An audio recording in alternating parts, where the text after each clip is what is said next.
Hello my dear students, I hope you all are well. So let's start our science class. Chapter 1 Nutrition in Plants, Class 7th, page number 11.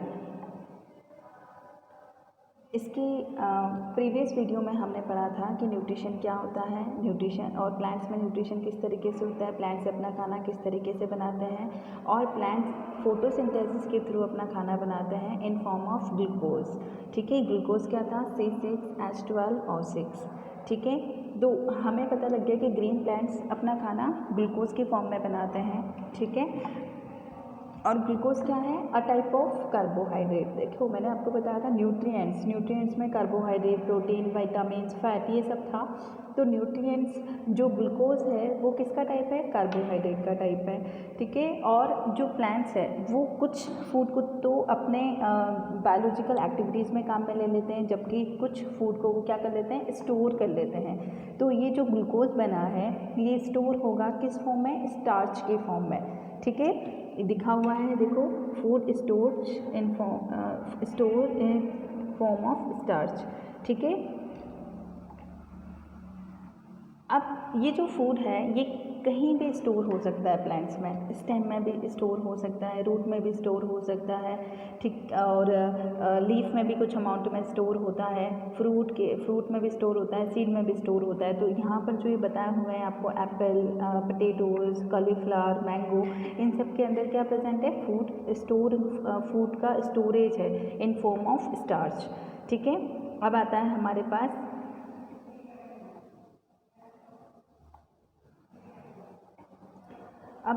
हमारे पास synthesis of food other than carbohydrate by plants. अब जो खाना बन रहा है, synthesis of food, synthesis मतलब बनना, किसका, खाने का। तो प्लांट्स के अंदर जो फूड प्रोड्यूस हो रहा है वो कार्बोहाइड्रेट के फॉर्म में हो रहा है, लेकिन ये ज़रूरी नहीं है कि जो फूड है वो सिर्फ कार्बोहाइड्रेट के फॉर्म में हो। ठीक है, they can be protein also. ठीक है, they can be fat also. तो यहाँ पर चाहे प्रोटीन हो, कार्बोहाइड्रेट हो या फैट हो, वो सब किससे मिलकर बने होते हैं, कार्बन, हाइड्रोजन और ऑक्सीजन से मिलकर बने हुए होते हैं। कार्बन, हाइड्रोजन और ऑक्सीजन से मिलकर बने हुए होते हैं। और जो प्रोटीन है, ठीक है, कार्बोहाइड्रेट एनर्जी देता है और स्टोर हो जाता है स्टार्च के फॉर्म में। अब आता है कि और अदर कंपोनेंट्स क्या हो सकते हैं कार्बोहाइड्रेट के अलावा, वो हो सकता है प्रोटीन। प्रोटीन क्यों चाहिए होता है, प्रोटीन जो होता है वो डेवलपमेंट में, ग्रोथ में हेल्प करता है। तो प्लांट की ग्रोथ भी रिक्वायर्ड होती है और डेवलपमेंट भी रिक्वायर्ड होता है। तो प्लांट की ग्रोथ और डेवलपमेंट के लिए किसकी रिक्वायरमेंट होती है, प्रोटीन की। ठीक है, protein haves to make new cells, protein नए सेल्स भी बनाता है, ग्रोथ भी करता है। और जो they are complex organic molecules, protein क्या है, कॉम्प्लेक्स ऑर्गेनिक मॉलिक्यूल्स हैं जिसके अंदर नाइट्रोजन भी प्रेजेंट होता है। देखो मैंने आपको बताया कार्बन, हाइड्रोजन और ऑक्सीजन तो जरूरी है ही, इसके अलावा प्रोटीन के अंदर नाइट्रोजन भी प्रेजेंट होता है। Nitrogen is present in atmosphere, लेकिन जो प्रोटीन बनाने के लिए नाइट्रोजन कहाँ से आया, देखो कार्बन तो कहाँ से मिल गया, कार्बन डाइऑक्साइड से मिल गया। हाइड्रोजन कहाँ से मिल गया, H2O से मिल गया। ठीक है, और ऑक्सीजन भी H2O से मिल गया। ऑक्सीजन में भी, ये भी इसमें भी प्रेजेंट होता है, CO2 में भी ऑक्सीजन प्रेजेंट होता है। ठीक है, तो ऑक्सीजन में मिल गया, लेकिन प्रोटीन के अंदर नाइट्रोजन होता है, वो कहाँ से आएगा प्लांट्स के अंदर। तो उसके लिए उनके अंदर स्पेशल बैक्टीरियाज प्रेजेंट होते हैं जो कि एनवायरनमेंट में भी होते हैं और सॉइल के अंदर भी होते हैं, जो इनको क्या प्रोवाइड करते हैं, नाइट्रोजन प्रोवाइड करते हैं। उसका example important, very very important example है, देखो मैंने अंडरलाइन भी किया हुआ है, और राइजोबियम, दैट इज राइजोबियम, जो कि क्या करता है, एटमॉस्फेयर नाइट्रोजन को क्या कर लेता है, कन्वर्ट कर देता है, किसमें, नाइट्रेट्स में, सॉल्युबल फॉर्म में, जिससे कि प्लांट्स जो हैं सक कर सकते हैं नाइट्रोजन को। अब आता है हमारे पास हेटेरोट्रोपिक न्यूट्रिशन। यहाँ पर अपन ने पढ़ लिया ऑटोट्रोपिक न्यूट्रिशन, अब अपन पढ़ रहे हैं हेटेरोट्रोपिक न्यूट्रिशन। मैंने आपको बताया था ऑटो मीन्स खुद, और ट्रॉप्स मतलब खाना, जो अपना खाना खुद बनाते हैं वो ऑटोट्रॉप्स कहलाते हैं, जबकि हेटेरो मतलब अदर्स, ऑट्रोप्स मतलब खाना, जो अपने खाने के लिए दूसरों के ऊपर डिपेंड होते हैं वो क्या कहलाते हैं, हेटेरोट्रॉप्स कहलाते हैं। जैसे कि हम अपना खाना खुद नहीं बनाते हैं, हम अपना खाना पकाते हैं, लेकिन वो खाना हमें मिलता कहाँ से, प्लांट से। तो हम किसके ऊपर डिपेंड हैं, प्लांट्स के ऊपर डिपेंड है। अब आप बोलोगे कि कुछ तो वेजिटेरियन नॉन वेजिटेरियन भी होते हैं, हम तो फ़िश भी खाते हैं। तो फ़िश आप खुद थोड़ा बना रहे हो, फ़िश आप पकड़ के ला रहे हो फिर उसको पका रहे हो, ठीक है। तो आप फ़िश के ऊपर डिपेंड हुआ। अल्टीमेटली आप खाने के लिए प्लांट्स के ऊपर डिपेंड हो या एनिमल्स के ऊपर डिपेंड हो, इसलिए आप क्या कहला, इसलिए हम किस में आते हैं, हेटेरोट्रॉपिक न्यूट्रिशन में आते हैं, ठीक है। प्लांट्स अपना खाना खुद बनाते हैं इसलिए वो प्रोड्यूस करते हैं, इसलिए वो प्रोड्यूसर कहलाते हैं। हम क्या कर रहे हैं, दूसरे खाना बना रहे हैं उसको हम कंज्यूम कर रहे हैं, इनटेक कर रहे हैं, तो उसको अपन क्या बोलेंगे, इसलिए हम क्या कहलाए, कंज्यूमर्स। क्या कहलाते हैं, हम कंज्यूमर्स कहलाते हैं। तो इस example of the heterotrophic nutrition और कंज्यूमर्स कौन कौन है, हम हैं, एनिमल्स और non green plants. Non green plants क्यों, क्योंकि जो ग्रीन प्लांट्स होते हैं उनके अंदर क्लोरोफिल होता है, जबकि नॉन ग्रीन प्लांट्स के अंदर क्लोरोफिल नहीं होता है, इसलिए ये अपना खाना खुद नहीं बना सकते हैं। Okay my students, heterotrophic nutrition in plants. Heterotrophic nutrition 3 types का होता है। Number 1 saprophytic, number 2 parasitic and number 3 symbiotic, ठीक है। ये आगे भी आएगा लेकिन मैं आपको यही समझा रही हूँ। इसमें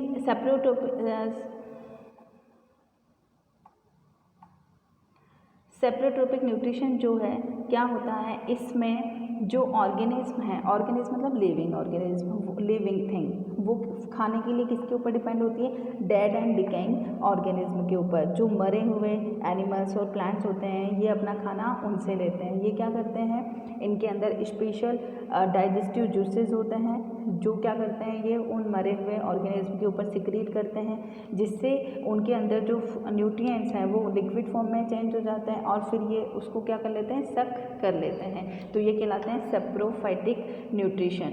तो सेप्रोफाइटिक न्यूट्रिशन, इसमें ऑर्गेनिज्म दूसरे ऑर्गेनिज्म के ऊपर डिपेंड होते हैं, लेकिन वो दूसरे ऑर्गेनिज्म कौन से होते हैं, डेड एंड डिकेइंग होते हैं, ठीक है। एग्जाम्पल क्या है इसका, यीस्ट, मोल्ड, मशरूम, ये सब इसके एग्जाम्पल हैं।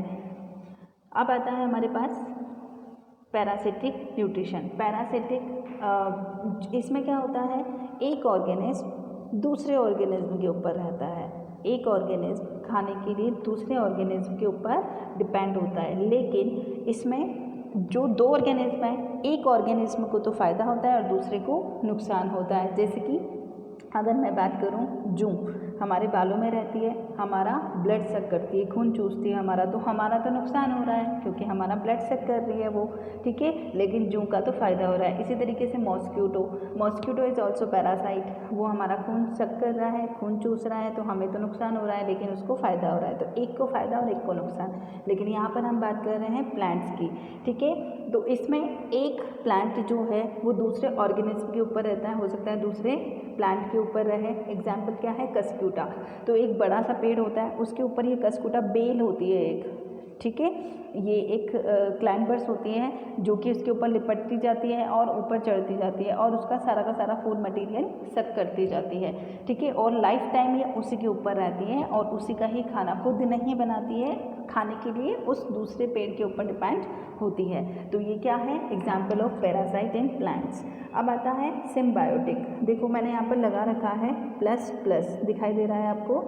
तो सिम्बायोटिक मतलब 2 ऑर्गेनिज्म हैं, साथ में रह रहे हैं लेकिन फ़ायदा दोनों को हो रहा है, ठीक है। जैसे कि 2 फ्रेंड्स हैं, एक रूम शेयर करते हैं, तो एक खाना बनाता है, दूसरा मार्केट का काम करता है, तो दोनों को फ़ायदा हो रहा है, एक अंडरस्टैंडिंग के साथ सब दोनों रह रहे हैं। तो ये क्या है, सिम्बायोटिक रिलेशनशिप। जिस तरीके से मैंने आपको बताया था, राइजोबियम जो कि क्या करता है, नाइट्रोजन देता है किसको, प्लांट्स को।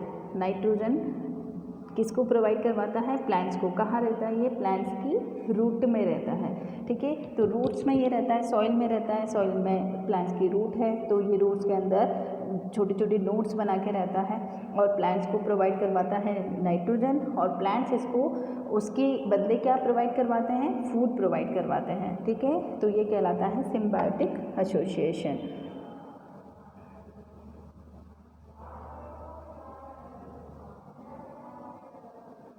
अच्छा, अब अगर हम बात करें सेप्रोफाइटिक न्यूट्रिशन, तो सेप्रोफाइटिक न्यूट्रिशन का एग्जाम्पल क्या है?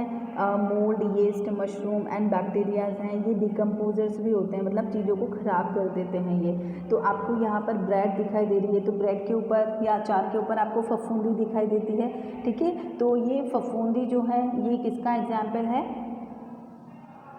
ये एक एग्जाम्पल है फंगस का, ठीक है, फंगी का ये एग्जाम्पल है। अब आता है हमारे पास पैरासिटिक हो गया, सिम्बायोटिक हो गया। अब स्पेशल मोड ऑफ न्यूट्रिशन,